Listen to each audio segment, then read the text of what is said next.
Un saludo muy cordial y afectuoso a todos y cada uno de ustedes que porque siguen apostando por la educación, por ello se comprometen a una formación permanente para ser mejores educadores y cumplir mejor con su misión.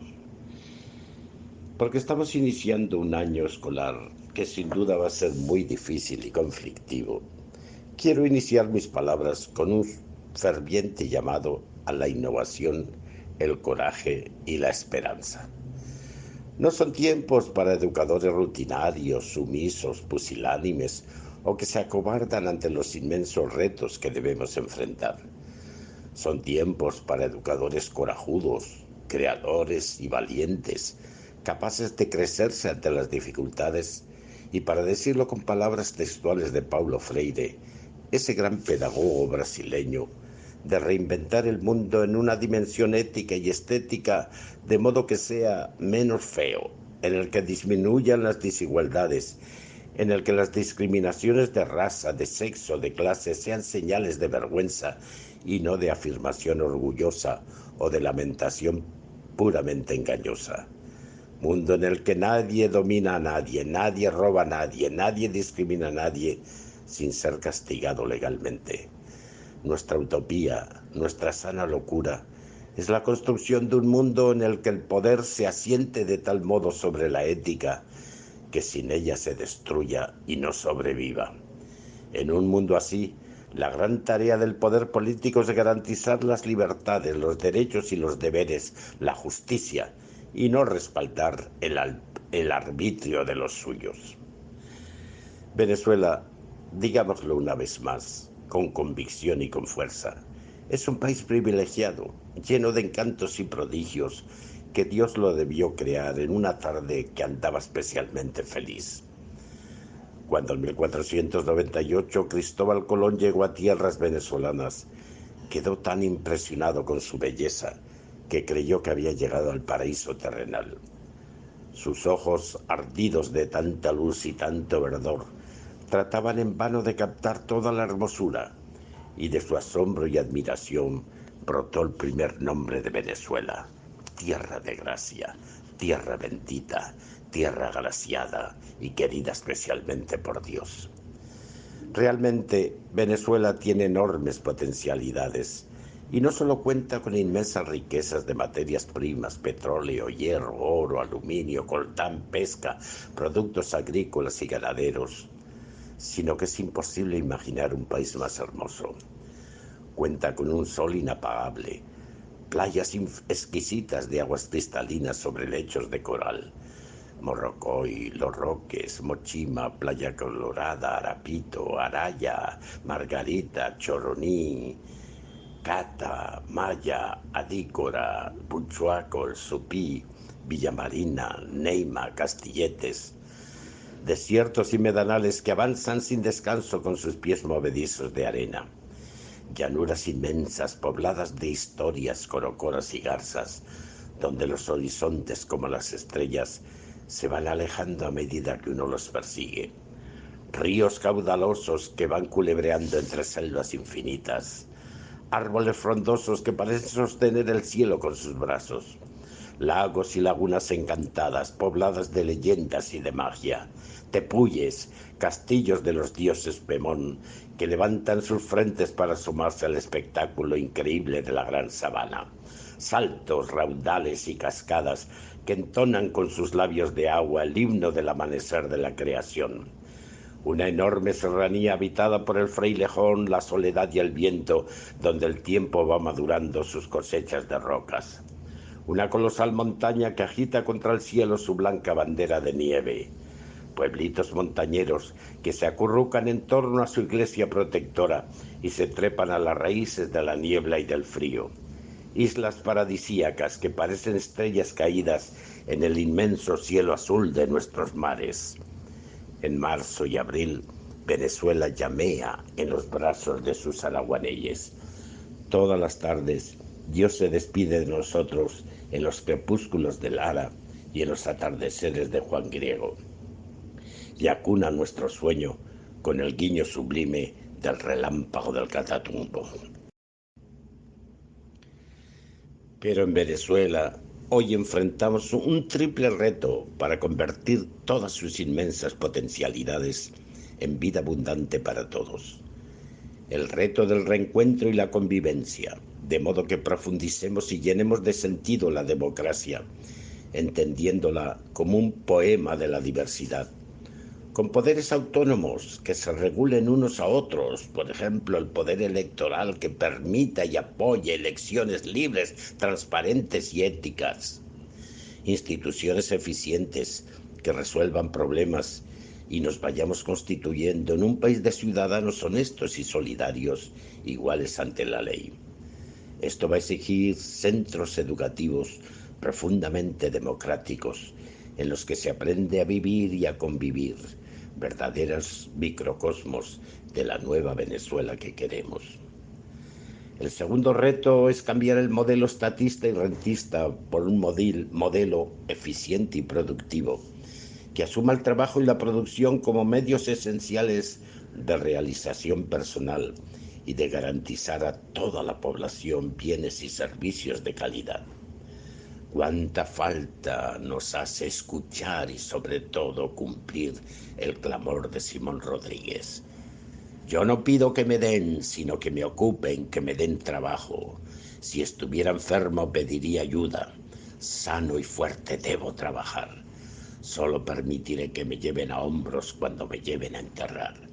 Simón Rodríguez siempre se opuso a la limosna. Él decía, no podemos hacer un país de pedigüeños, sino un país de productores.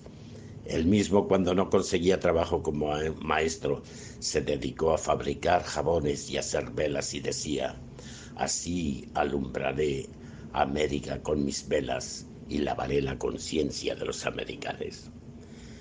Esto va a exigir centros verdaderamente productivos, en los que se aprende a aprender, emprender y producir más que a reproducir, en los que se valora el trabajo y al trabajador, y se cultiva el aprendizaje permanente, desde la cuna hasta la tumba, en los que en estos tiempos de cambio permanente se forma más para la empleabilidad que para el empleo, formar para el emprendimiento, para la solución de problemas, para estar siempre queriendo aprender para poder transformar. El tercer reto que debemos enfrentar los venezolanos es lograr un desarrollo humano con justicia y equidad, es decir, sin excluidos ni perdedores, un desarrollo que combata con fuerza la pobreza, la miseria y todo tipo de violencia. Esto va a exigir centros educativos como verdaderas comunidades, escuelas del respeto y la responsabilidad, donde se aprende el amor y se aprende con amor. Centros educativos ligados a los padres y representantes. Hoy es imposible educar si no nos articulamos padres y maestros. La familia es la primera y principal escuela de valores o de antivalores. Los niños aprenden lo que viven en la casa. Si en la casa nos maltratamos, los niños aprenden a maltratar. Si en la casa despreciamos al que no es de nuestra raza, de nuestra condición social, los niños aprenden a despreciar. Si en mi casa vivimos una cultura del respeto, de la ayuda, de la honestidad, los niños aprenden a ser respetuosos y honestos. Estos retos van a suponer emprender grandes cambios políticos, económicos y sobre todo también cambios educativos. Si bien la educación sola no basta para transformar el país, no lograremos transformar profundamente el país sin el aporte de una educación de calidad para todos y todas. La educación es el sostén del progreso. En esta sociedad del conocimiento, todo el mundo entiende que la educación es el medio fundamental para combatir la violencia, la ignorancia, la injusticia y lograr un desarrollo humano sustentable. A pesar de los graves problemas y contradicciones, los venezolanos no podemos renunciar a la esperanza y debemos seguir trabajando con tesón, ilusión y pasión por constituirnos en una nación moderna, eficiente y solidaria, en la que todos podamos vivir con dignidad y al mirarnos a los ojos nos veamos como ciudadanos y hermanos y no como rivales o enemigos. Para superar estos retos necesitamos sobre todo Educadores apasionados, sembradores de esperanza, con el corazón ardido de ilusión y de pasión. No se dejan amilanar por los problemas y dificultades, sino que acuden cada día con verdadero entusiasmo a asumir la tarea apasionante de ayudar a formar hombres y mujeres nuevos, capaces de construir una nueva humanidad. Educar no puede ser meramente un medio de ganarse la vida, aunque evidentemente educando tenemos derecho a vivir dignamente y a ser reconocidos con un sueldo que merezca la pena, sino que tiene que ser un modo de dar vida, de defender la vida, de ganar a la vida a los demás, de provocar las ganas de vivir con autenticidad y con libertad. Por ello, es imposible educar sin esperanza, y nadie puede ser educador sin vocación de servicio. No permitamos que nos roben el derecho a soñar, que es el más importante de todos. Sin él no tienen sentido los demás. Como escribió Eduardo Galeano, el derecho a soñar no figura entre los 30 derechos humanos que las Naciones Unidas proclamaron a fines de 1948. Pero si no fuera por él y por las aguas que da de beber, los demás derechos morirían de sed. Soñemos que es posible un país distinto, un mundo humano, una educación integral de calidad para todos y todas. Soñemos y entreguemos nuestras vidas a realizar los sueños. Por ello, como me gusta repetir, los educadores debemos ser los diseñadores de la nueva educación y de un futuro más humano. Debemos soñarla y diseñarla, es decir, trabajar para que los sueños se conviertan en proyectos y vayan siendo realidad. Para superar los retos que anunciamos y gestar una educación integral de calidad, holista, verdaderamente humanizadora, necesitamos ante todo y sobre todo maestros de humanidad. Unamuno resumió con estas palabras la vida de Giner de los Ríos, un insigne maestro. Su vida era pensar y sentir y enseñar a pensar y a sentir, para ser cada vez mejor persona y así hacer un mundo mejor. Estos siguen siendo los grandes retos de la educación hoy. Enseñar a pensar, a reconocer y controlar nuestros sentimientos y adquirir los valores morales esenciales. Formar la mente, el corazón y el espíritu. Enseñar la reflexión, la emoción y la compasión. Pensar y sentir. El docente como un profesional de la reflexión y del sentimiento. Conocerse y quererse y enseñar a conocer y a querer. Educar es ayudar a conocerse, comprenderse, aceptarse y quererse para poder desarrollar a plenitud todos los talentos y realizar la misión en la vida con los demás, no contra los demás. Como ya lo comprendieron los filósofos griegos, la genuina sabiduría consiste en conocerse a sí mismo. Hoy proliferan los diplomados, las licenciaturas, los doctorados, los postdoctorados, los cursos de formación permanente, pero son muy raros los sabios, personas capaces de adentrarse en sí mismos y asumir la existencia como misterio, como pregunta y como proyecto. Para conocerse es esencial la capacidad de reflexión y de silencio. Pero cada vez abundan más y más las personas que son incapaces de estar solas en silencio. El actual mundo lleno de ruidos y de prisas impide la reflexión, el cuestionamiento personal. Muchos pasan la vida huyendo de sí mismos, llevando dentro de sí a un desconocido, sin atreverse a buscar dentro de sus deseos, anhelos y temores y sueños más profundos. El estilo de vida impuesto por la sociedad moderna aparta de lo esencial, impide a las personas descubrir y cultivar lo que son en potencia, no les deja ser ellos mismos, bloquea la expresión libre y plena de su ser. De ahí que la genuina educación debe ayudar a los alumnos a plantearse su proyecto de vida y responder con valor las preguntas esenciales. ¿Quién soy yo? ¿Cómo quiero ser? ¿Para qué vivo? ¿A qué estoy dedicando mi vida? ¿Cuáles son mis talentos y valores esenciales? ¿Cómo me imagino una persona realizada y feliz? ¿En qué debo cambiar y mejorar? El conocimiento de sí mismo debe llevar implícita la propia valoración y autoestima. Todos valemos no por lo que tenemos, sino por lo que somos, porque somos. Como nos insiste el Papa Francisco, todos somos propietarios de una dignidad absoluta. Todos tenemos valores y carencias o debilidades que debemos conocer para construir sobre ellos nuestra identidad. No basta con conocerse y quererse. El reto es asumir la vida como una tarea y una aventura apasionantes. Nos dieron la vida, pero no nos la dieron hecha.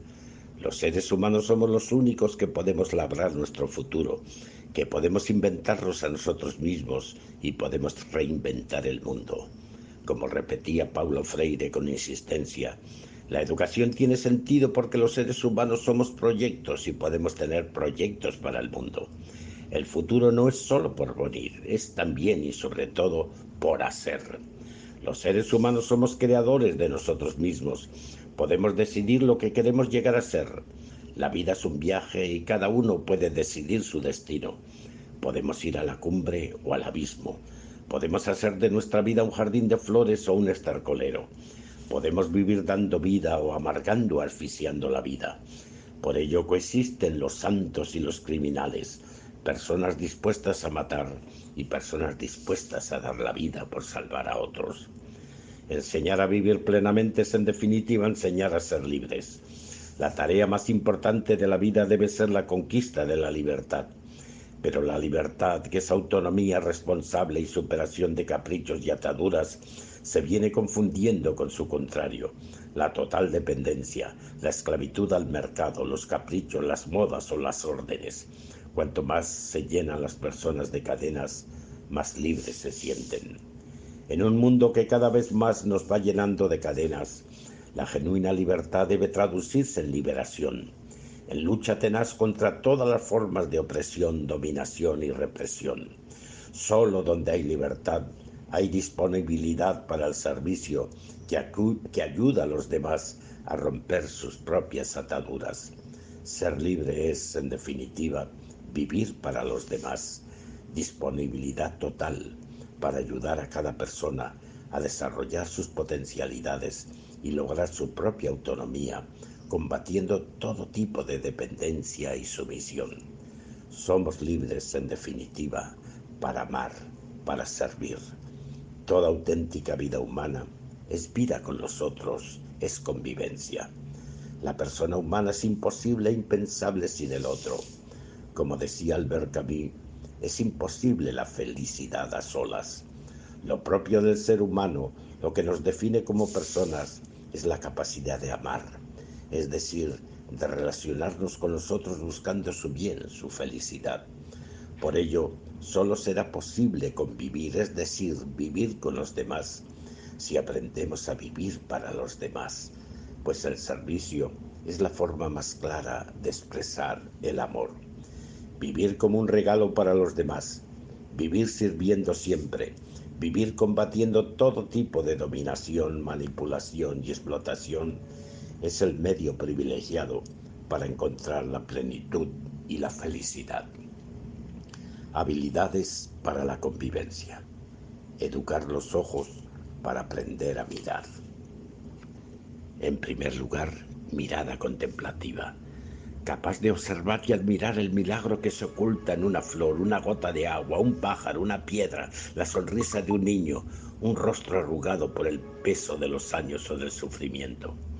Hoy, esclavizados al televisor y los aparatos electrónicos, nos estamos volviendo incapaces de contemplar la belleza del universo y el milagro que es todo.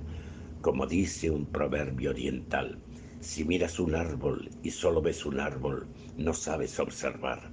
Si miras un árbol y ves un misterio increíble, eres buen observador. Diego no conocía el mar. El padre Santiago Komadov lo llevó a descubrirlo. Viajaron al sur. El mar estaba más allá de los altos médanos, esperando. Cuando el niño y su padre alcanzaron por fin aquellas cumbres de arena, después de mucho caminar, el mar estalló ante sus ojos. Y fue tanta la inmensidad del mar y tanto su fulgor que el niño quedó mudo de hermosura. Y cuando por fin consiguió hablar, temblando, tartamudeando, pidió a su padre: ayúdame a mirar. Una educación integral de calidad debe en consecuencia educar la mirada y enseñar a contemplar, sobre todo en estos tiempos en que la realidad virtual está apartando a muchos del mundo real. Mirar nos va a permitir ver más allá de las apariencias, de lo obvio y de las máscaras con que muchos se ocultan y tratan de tapar la realidad. Además de contemplativa, la mirada debe ser también fraternal y compasiva. Un viejo rabino preguntó a sus discípulos si sabían cómo se conoce el momento en que termina la noche y comienza el día. Cuando ya podemos distinguir a lo lejos entre un perro y una oveja, le preguntó uno de ellos. El rabino negó con su cabeza. Será cuando ya se distingue en el horizonte una ceiba de un samán, se aventuró otro de los discípulos. Tampoco, respondió con convicción el rabino. Los discípulos se miraron desconcertados. Entonces, ¿cómo se sabe?, preguntaron ansiosos. El viejo rabino los miró con sus ojos mansos de sabio y les dijo: es cuando tú miras el rostro de cualquiera y puedes ver en él la cara de tu hermano o de tu hermana. En ese momento comienza a amanecer en tu corazón. Si no eres capaz de eso, sigues en la noche. En un mundo tan diverso, plural y profundamente inhumano, y en un país como Venezuela, donde estamos rotos, divididos, terriblemente polarizados, necesitamos con urgencia aprender a mirarnos para ser capaces de vernos como conciudadanos y hermanos y no como rivales, amenazas o enemigos. El conciudadano es un compañero con el que se construye un horizonte común, un país, un nuevo mundo en el que convivimos en paz a pesar de las diferencias. El ciudadano genuino entiende que la verdadera democracia es un poema de la diversidad y no solo tolera, sino que celebra que seamos diferentes, diferentes pero iguales. Precisamente porque todos somos iguales, todos tenemos el derecho de ser y pensar de un modo diferente, dentro, por supuesto, de las normas de la Constitución y de los derechos humanos. Mirada compasiva e inclusiva de todos, en especial de los más carentes y necesitados. En general, la exclusión escolar reproduce la exclusión social. Son precisamente los alumnos que más necesitan de la escuela los que no ingresan en ella o los que la abandonan antes de tiempo, sin haber adquirido las competencias mínimas esenciales para un desarrollo autónomo. Las escuelas de los pobres suelen ser unas pobres escuelas que contribuyen a reproducir la pobreza. Si a todos nos parecería inconcebible que los hospitales y clínicas enviaran a su casa a los enfermos más graves o que requieren atención y cuidados especiales, todos aceptamos sin problemas que los centros educativos expulsen o permitan que se vayan los alumnos más necesitados y problemáticos y se queden solo con los mejores. Una educación inclusiva debe revisar para superar los mecanismos de exclusión, tanto para entrar como para permanecer en los centros, que con frecuencia son muy sutiles. Y en estos tiempos donde se calcula que hay más de 1,5 millones de alumnos fuera del sistema escolar, debemos hacer ingentes esfuerzos para que vuelvan a la educación, porque si no van a llevar una vida de zozobra y de miseria. No olvidemos que está muy latente el peligro de que cada vez más la educación, en vez de ser un medio para democratizar la sociedad y compensar las desigualdades de origen, lo sea para agigantar las diferencias. Buena educación para el que tiene posibilidades económicas y capacidad para exigir, y pobre o pésima educación o ninguna educación, como está sucediendo ahora, para los más pobres o carentes. Si queremos evitar que la educación de los pobres reproduzca y perpetúe la pobreza, debemos garantizarles una escuela que evite su fracaso, una escuela que no los excluya ni vote, una escuela que los prepare para desenvolverse eficazmente en el mundo del trabajo y de la vida, de modo que la sociedad no los excluya, y con una sólida formación ética, de modo que ellos a su vez no se conviertan en excluidores. De ahí la necesidad de practicar la discriminación positiva, es decir, privilegiar y atender mejor a los que tienen más carencias, para así compensar en lo posible las desigualdades y evitar agrandar las diferencias. No puede ser que abandonen la escuela o que ni siquiera ingresen en ella los que más lo necesitan. En este sentido, Estado y sociedad, como venimos proponiendo en Fe y Alegría con el Pacto Alianza Educativa, deben realmente hacer verdaderos esfuerzos para garantizar una verdadera educación integral de calidad.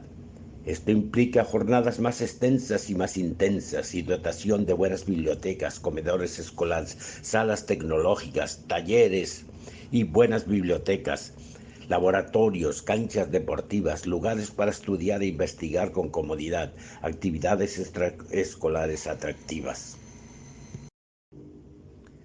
Además de contemplativa, la mirada debe ser también fraternal y compasiva. Un viejo rabino preguntó a sus discípulos si sabían cómo se conoce el momento en que termina la noche y comienza el día. Cuando ya podemos distinguir a lo lejos entre un perro y una oveja, le preguntó uno de ellos. El rabino negó con su cabeza. Será cuando ya se distingue en el horizonte una ceiba de un samán, se aventuró otro de los discípulos. Tampoco, respondió con convicción el rabino. Los discípulos se miraron desconcertados. Entonces, ¿cómo se sabe?, preguntaron ansiosos. El viejo rabino los miró con sus ojos mansos de sabio y les dijo: es cuando tú miras el rostro de cualquiera y puedes ver en él la cara de tu hermano o de tu hermana. En ese momento comienza a amanecer en tu corazón. Si no eres capaz de eso, sigues en la noche.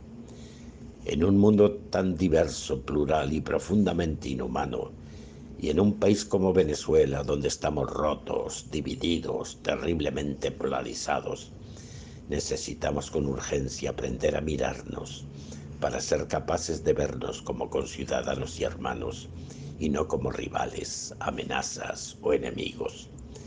El conciudadano es un compañero con el que se construye un horizonte común, un país, un nuevo mundo en el que convivimos en paz a pesar de las diferencias. El ciudadano genuino entiende que la verdadera democracia es un poema de la diversidad y no solo tolera, sino que celebra que seamos diferentes, diferentes pero iguales.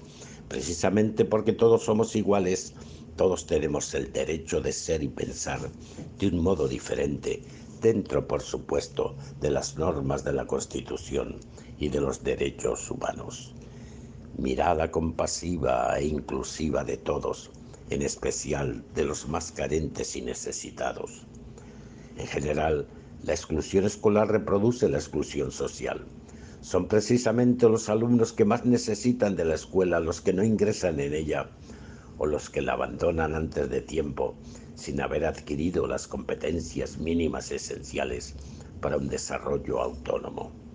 Las escuelas de los pobres suelen ser unas pobres escuelas que contribuyen a reproducir la pobreza.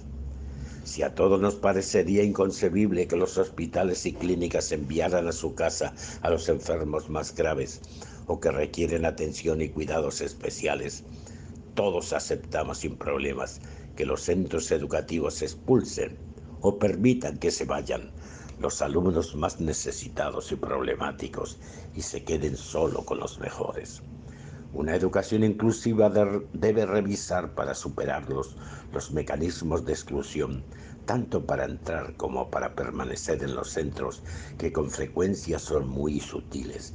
Y en estos tiempos donde se calcula que hay más de 1,5 millones de alumnos fuera del sistema escolar, debemos hacer ingentes esfuerzos para que vuelvan a la educación, porque si no van a llevar una vida de zozobra y de miseria. No olvidemos que está muy latente el peligro de que cada vez más la educación, en vez de ser un medio para democratizar la sociedad y compensar las desigualdades de origen, lo sea para agigantar las diferencias. buena educación para el que tiene posibilidades económicas y capacidad para exigir, y pobre o pésima educación o ninguna educación, como está sucediendo ahora para los más pobres o carentes. Si queremos evitar que la educación de los pobres reproduzca y perpetúe la pobreza, debemos garantizarles una escuela que evite su fracaso, una escuela que no los excluya ni vote, una escuela que los prepare para desenvolverse eficazmente en el mundo del trabajo y de la vida, de modo que la sociedad no los excluya, y con una sólida formación ética, de modo que ellos a su vez no se conviertan en excluidores. De ahí la necesidad de practicar la discriminación positiva, es decir, privilegiar y atender mejor a los que tienen más carencias, para así compensar en lo posible las desigualdades y evitar agrandar las diferencias. No puede ser que abandonen la escuela o que ni siquiera ingresen en ella los que más lo necesitan. En este sentido, Estado y sociedad, como venimos proponiendo en Fe y Alegría con el Pacto Alianza Educativa, deben realmente hacer verdaderos esfuerzos para garantizar una verdadera educación integral de calidad.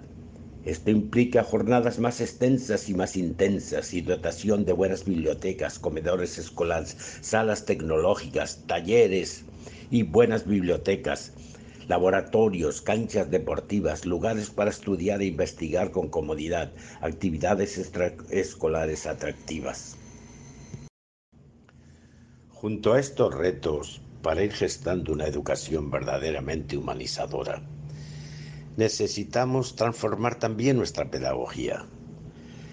Pedagogía del diálogo y no del discurso monolítico, de la pregunta y no de las respuestas preestablecidas. Pedagogía de lo grupal y de lo solidario, frente a las que reproducen el individualismo y la competencia. Pedagogía de la libertad, frente a las que refuerzan la alienación de la democracia y no del autoritarismo, de la esperanza frente a las que afirman el fatalismo histórico. Es una pedagogía de la sensibilidad, del amor y la ternura, frente a las que enseñan la agresividad y la ley del más fuerte. Es una pedagogía que incorpora los sentimientos, las intuiciones, las vivencias, involucrando en el proceso de conocimiento el conjunto del cuerpo. Apela por ello, como parte del proceso de aprendizaje, al arte, al juego, a la sensibilidad.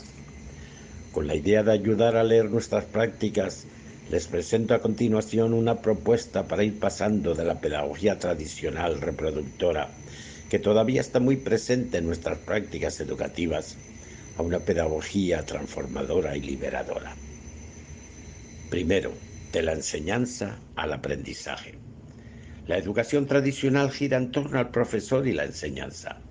La pedagogía liberadora gira en torno al educando y su aprendizaje. El derecho a la educación es derecho al aprendizaje. Los docentes enseñan, pero ¿qué aprenden los alumnos? Aprenden a hacer, a resolver problemas, a aprender permanentemente desde la cuna hasta la tumba, a ser mejores, a convivir con los otros diferentes, a involucrarse en la transformación de las estructuras que generan injusticia y opresión. Esto exige, digámoslo una vez más, dominio de las herramientas de aprendizaje, lectura, escritura, pensamiento lógico, matemático y científico, uso apropiado de las nuevas tecnologías, ubicación en el espacio y en el tiempo, y las actitudes esenciales: curiosidad, creatividad, resiliencia, esfuerzo, investigación, trabajo en equipo.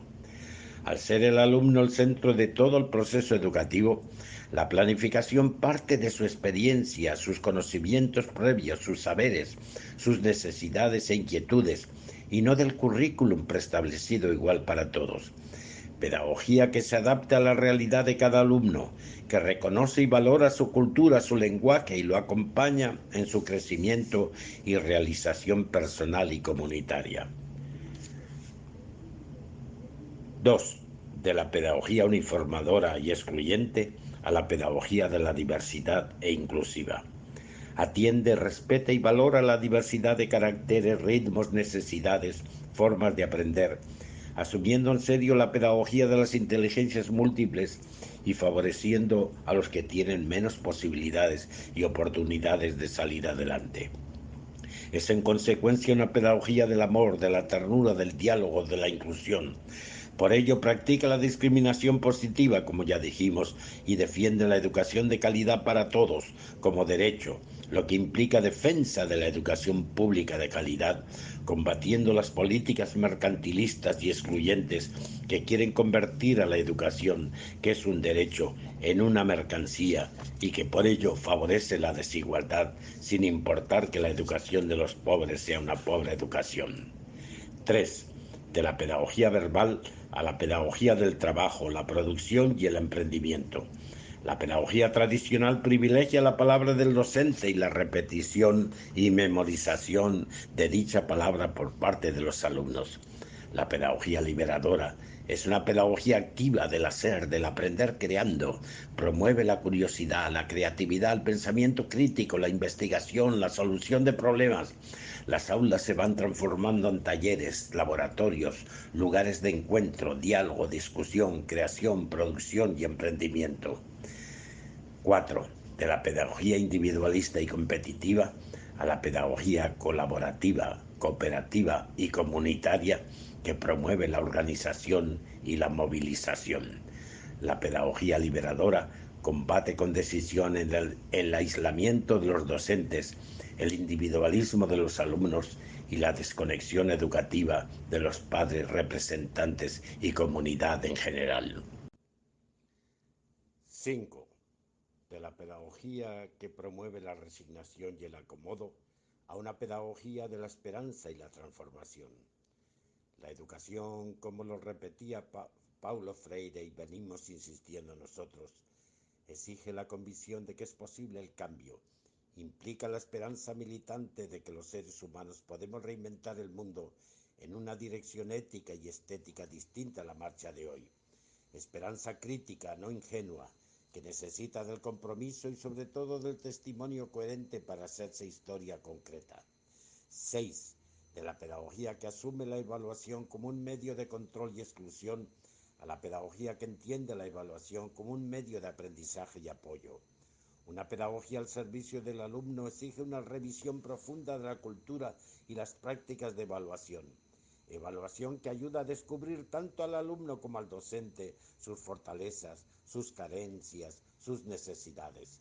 Evaluar no para clasificar y castigar, sino para ayudar, para evitar el fracaso, para que todos tengan éxito. El error no se castiga, sino que se asume como una extraordinaria oportunidad de aprendizaje. 7. De la pedagogía fragmentada que enfatiza el saber académico a la pedagogía integral, liberadora y evangelizadora, que busca el desarrollo integral de la persona, teniendo como modelo a Jesús, el hombre nuevo por excelencia y camino para llegar a serlo. Es una pedagogía profundamente humanizadora, que enseña a vivir, a convivir y a vivir para los demás, que forma personas, ciudadanos y líderes de servicio, hombres y mujeres, para los demás, con los demás, en todo amar y servir. En definitiva, y como conclusión, esta pedagogía es una pedagogía espiritual. Si espiritualidad significa, como lo plantea la concepción hebrea de Ruach, vivir con espíritu, con coraje, con libertad, con alegría, lleno de vida, decimos que una persona ha perdido el espíritu cuando la vemos resignada, apática, o decimos que una persona tiene espíritu cuando la vemos con coraje, con decisión. La espiritualidad cristiana implica vivir con el espíritu de Jesús. 3 son los rasgos esenciales, a mi modo de ver, de la espiritualidad de Jesús que debemos hacer nuestros y en consecuencia proponerlos.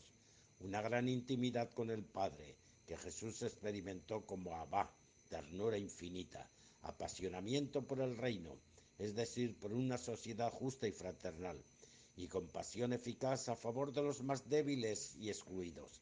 Es una espiritualidad en consecuencia mística o contemplativa, y también espiritualidad política, en el sentido original de la palabra, como compromiso por el bien común.